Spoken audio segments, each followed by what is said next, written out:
దీపావళి వేడుకలను అంగరంగ వైభవంగా నిర్వహించిన ఎమ్మెల్యే నాయని రాజేందర్ రెడ్డి హన్మకొండ బాలసముద్రంలోని ఎమ్మెల్యే క్యాంపు కార్యాలయంలో జరిగిన ఈ కార్యక్రమంలో నాయని రాజేందర్ రెడ్డి తన కుటుంబ సభ్యులతో కలిసి ప్రత్యేక పూజలు నిర్వహించారు. అనంతరం ఆనందోత్సవాల మధ్య బాణసంచా కాల్చి ప్రజలతో కలిసి పండుగ ఉత్సాహాన్ని పంచుకున్నారు.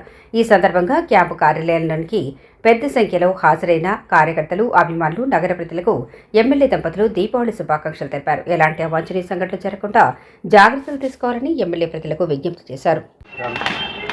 హన్మకొండ జిల్లా ప్రజలకు దీపావళి శుభాకాంక్షలు తెలియపరుస్తూ భగవంతుని, అమ్మవారి లక్ష్మీ అమ్మవారిని అందరికీ ఆరోగ్యాలు, సుఖ సంతోషాలతో మరోసారి అందరికీ కూడా వ్యక్తి నియోజకవర్గ ప్రజలకు ముఖ్యంగా వారికి దీపావళి శుభాకాంక్షలు తెలిపారు.